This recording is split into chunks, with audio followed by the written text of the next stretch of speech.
David Hanshy, thanks so much for having us here on the newsroom floor of the Daily News. Well, thanks for coming all the way from Australia. Let's jump back 10 years to September 11, 2001. What was your day going to hold for you as you got out of bed? Morning of September 11th was a beautiful morning in New York. Anybody who was here remembers that beautiful blue sky, low humidity, end of summer weather. For myself, I was heading in to teach a photojournalism class at New York University. Wasn't scheduled to work as a photographer for the Daily News till later on in the afternoon. And when did it all change?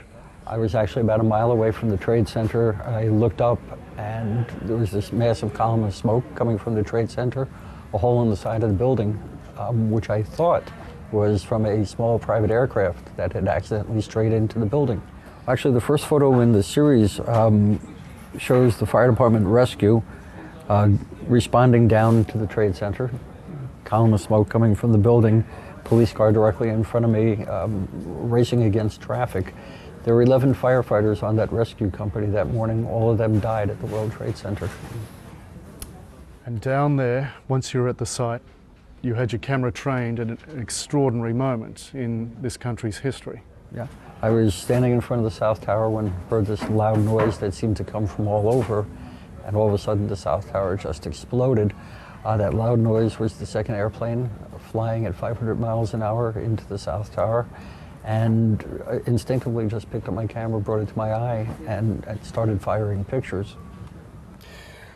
Could you believe what you were seeing through your viewfinder? Yeah, no, I was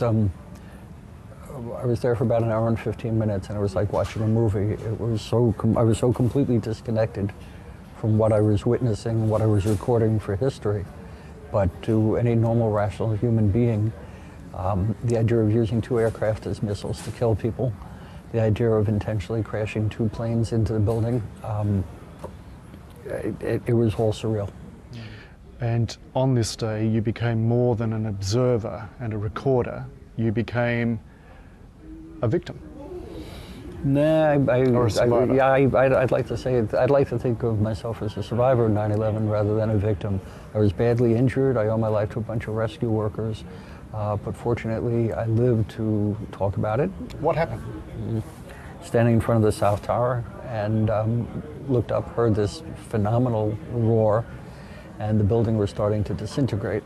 I was about to bring my camera up to my eye to record it when I just turned and ran for my life. Like many other people that day, survival was instinct number one, and got very fortunate. I was picked up and I was tossed about half a block. The impact, the wind, the debris falling down just picked me up and tossed me like a rag doll. I was face down in the gutter. I was buried by debris. I was partially under a fire chief's vehicle. My mouth was filled with powdered concrete, powdered building parts. My nose was clogged. I couldn't breathe. And every small breath that I managed to take, I really thought was going to be my last. But I cleared my mouth, cleared my nose, started calling for help. And a bunch of New York City firefighters heard me screaming, pulled me out from whatever I was trapped underneath. And not completely sure, but I believe I was partially underneath his fire truck, his fire chief's vehicle. The firefighters from Engine 217 in Brooklyn were my first of many guardian angels that I accrued that morning. Another group of firefighters picked me up and carried me to safety in Battery Park City, put me down on the floor of a delicatessen, and while we were there, the second tower came down. It's really funny, the firefighters who carried me back to Battery Park City, the firefighters who carried me back to the deli, their assignment was to go into the second tower. They credit me with saving their life. They said if they hadn't picked me up and carried me to the delicatessen, they would have died when the South Tower came down. But the 5 minutes that it took for them to pick me up, scoop me up, carry me back to safety also resulted in them being safe when the towers came down. Who took the photo of yourself injured? How did that come about? Yeah, a photographer named Todd Mazel, who's one of my co-workers at the New York Daily News. Todd saw a firefighter and a paramedic carrying an injured person. You know, with that adage that a picture is worth 1,000 words, with the series of pictures you took and so many of your colleagues took that day, it's worth multiples of that. In fact, you can't put a value on these pictures, I presume, as to what they convey and what they mean to not only yourself, but to anyone who sees it. They're historical moments.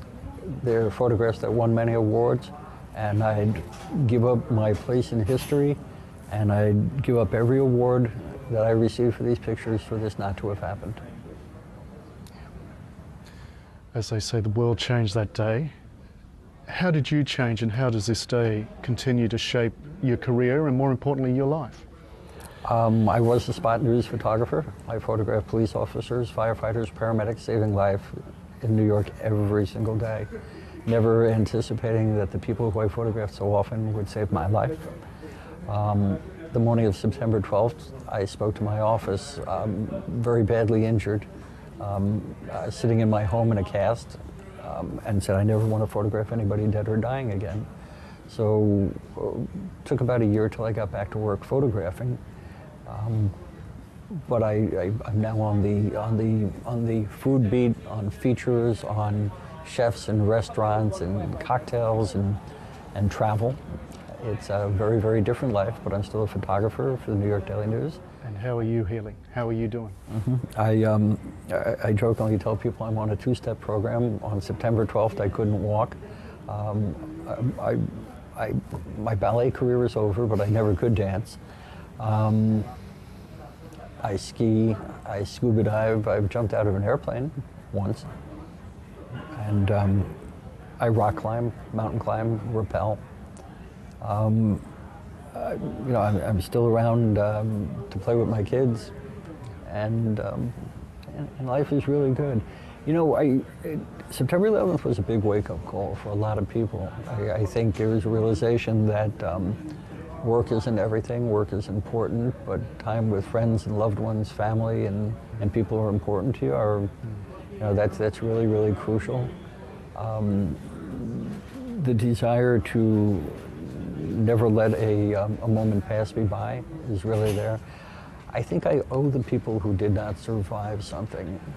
I lived, and I have no right to complain about my injuries, no right to complain about hurting. I just, their memory pushes me to be a better person, better photographer, and also to remember that we have a responsibility to look after other people in our world. David Hanshin, it's been a pleasure meeting you and talking with you, and thank you for sharing these images. Thanks for your time. Much appreciated.